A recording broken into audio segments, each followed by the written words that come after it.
Hi, and welcome to another video of the Target Individual Experience, the Target Individual Program.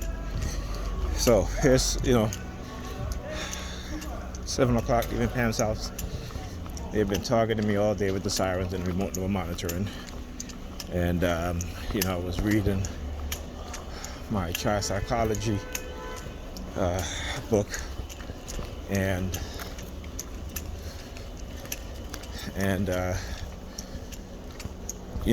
there was one I was reading that says something with the word windfall or something like that, and then you hear they're beeping, and then associate, and they're beeping.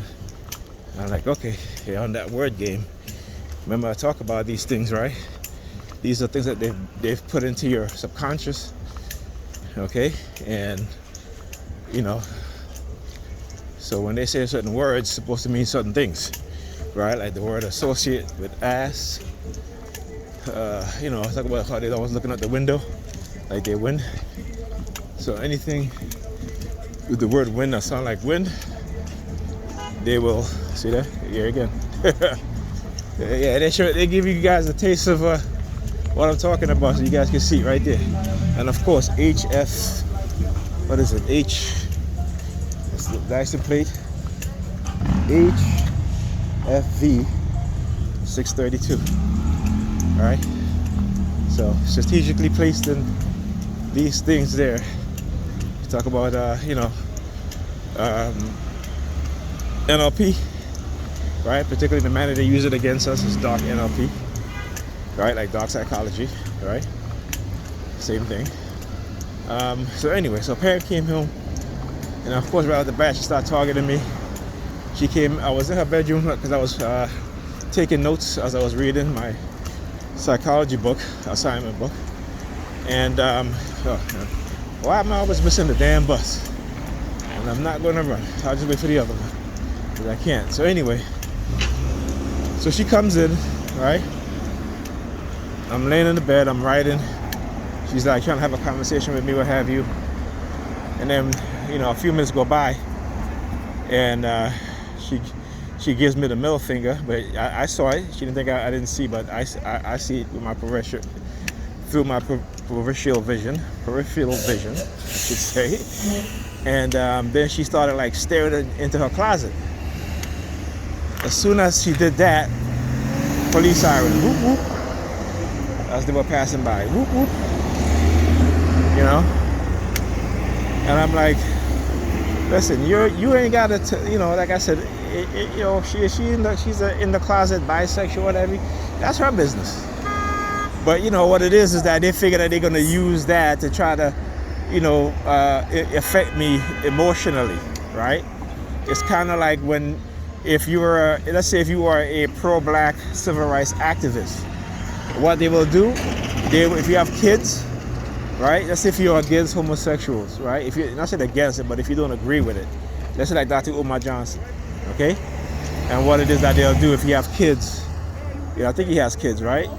They'll either, because he's so against interracial marriages, right? That if you have daughter or sons or what have you, but they will send white women, white men to, get involved, manipulate, try to entice them and introduce them to, homosexuality and shit like that. These are the things that white supremacists do, and we gotta understand that, right? Particularly me as being a black person and being pro-black that I am, and it doesn't mean I'm anti anybody.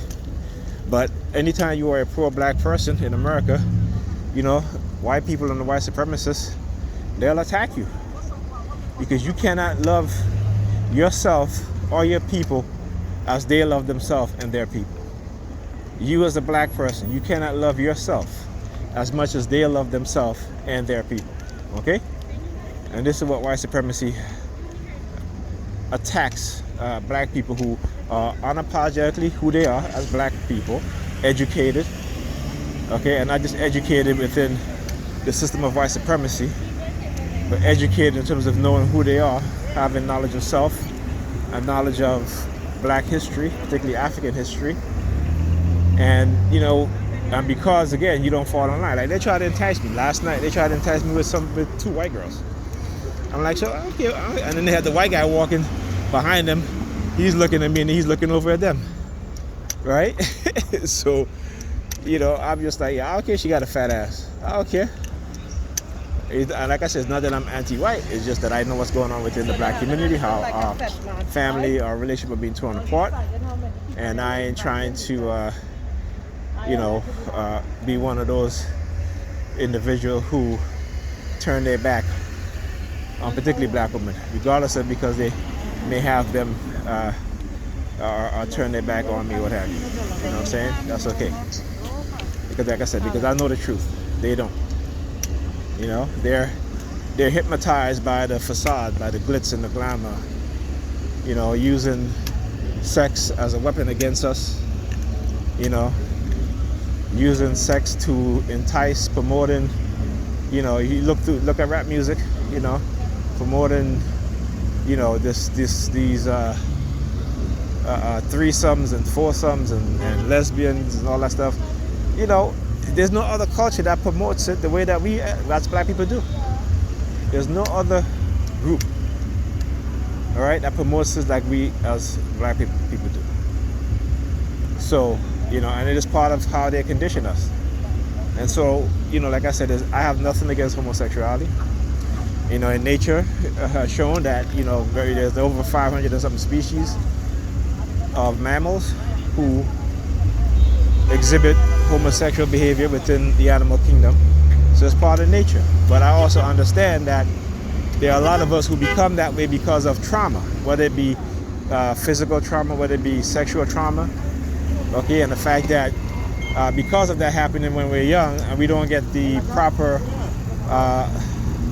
therapy for it, right, we end up becoming that way. Right, our minds create our minds go into protective mode. So if you were a young girl being abused by a man, when you get older, your mind goes into protective mode. So you're no longer attracted to men, you're attracted to women, right? That's the protective mode of the mind. Same thing with young boys who've been sexually abused by men, gay men, what they'll do, but for boys is different, right? So for boys, they'll either become homosexuals, not because they're not attracted to women, but because of the bonding process that happens, right? You know what I'm saying? Because of the bonding process that happens. Because when a little boy is raped by a grown-ass pedophile, and it's been done repeatedly over and over, particularly, if it's a person that they know, because again, particularly when it comes to black boys, where you have an absence of some absence of fatherhood, and not all, because you remember, the majority of black men are in their children's lives. Okay, so I just want to put that out there. So again, it is a bonding process. That's happening. Okay. And so as they get older, they tend to become that way. And also I understand that the government are using psychological manipulation, using technologies in order to change our behavior into that way, from heterosexual behavior to homosexual behavior, right? So, we know in the 60s and 70s, they were trying to change homosexuality within white men.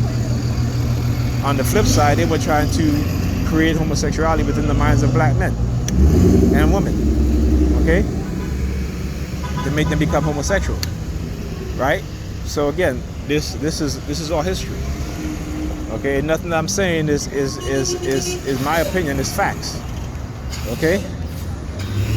So like I said, I have nothing. People live their life however they want to live.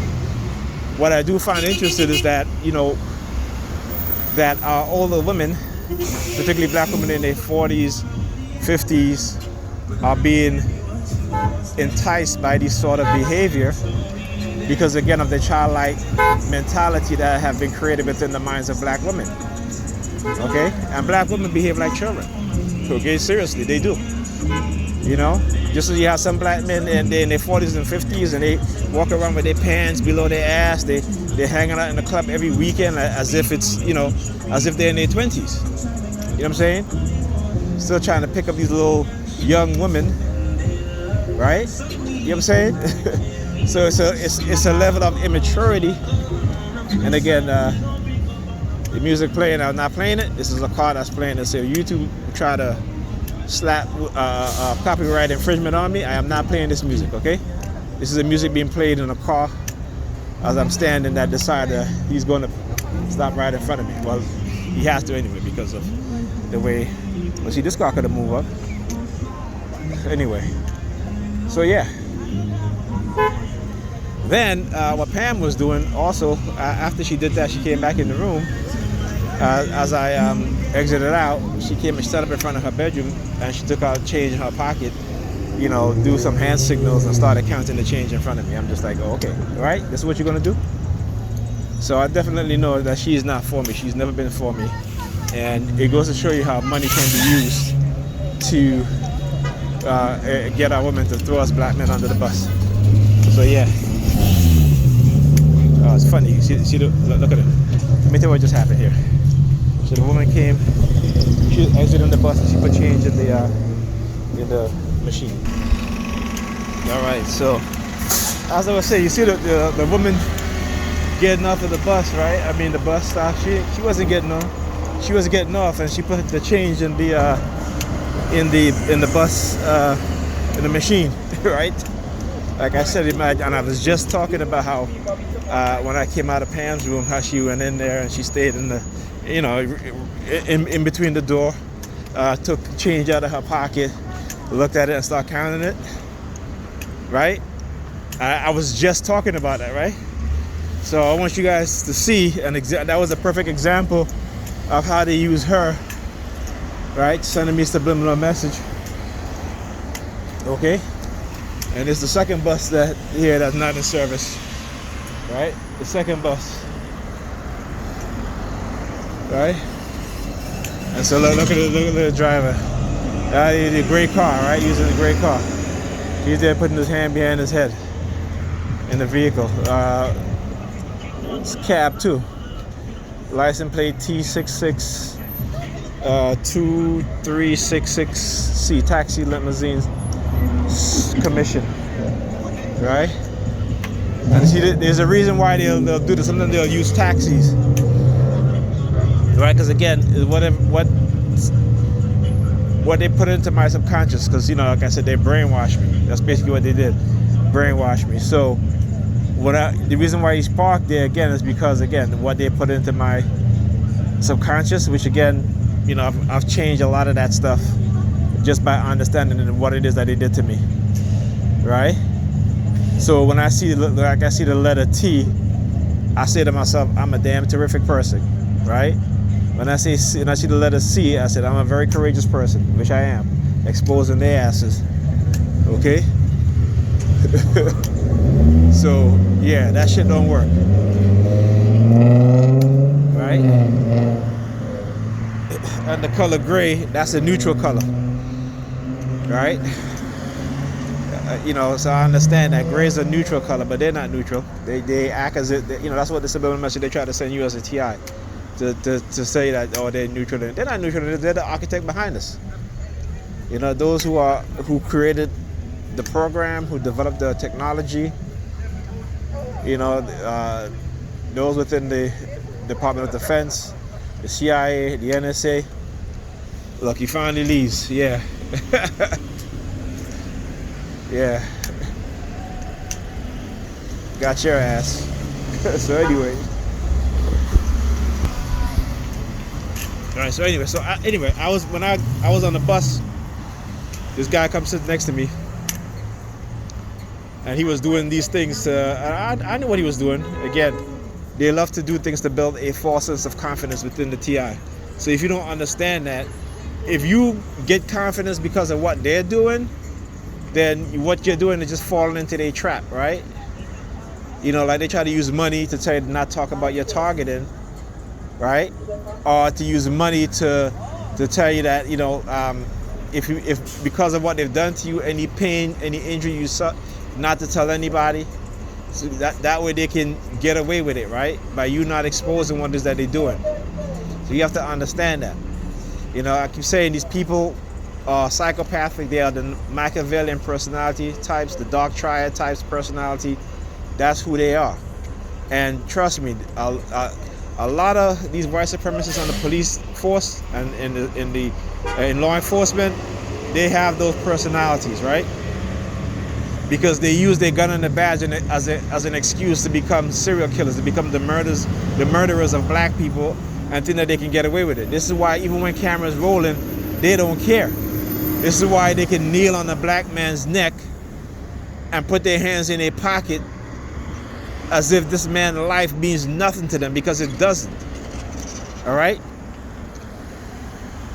And let me tell you something. It would be a lot worse if people didn't, if we didn't have this, right? So this technology that we have in our hands, this is how they use technology against us. We use technology against them too, to expose them for who they are, and to show the world what they're about. Okay? So you gotta remember that, and that's how I look at it. That's what I do. Because of my targeting, because of what they've done. And so yeah, exposing their asses. Okay, and also you guys need to read up on religious cults. Okay? Religious cults. Organized religion is a cult. They're nothing but a cult, and it's a massive cult. Okay? Religion is nothing but cult behavior, cult belief, which is all bullshit and lies.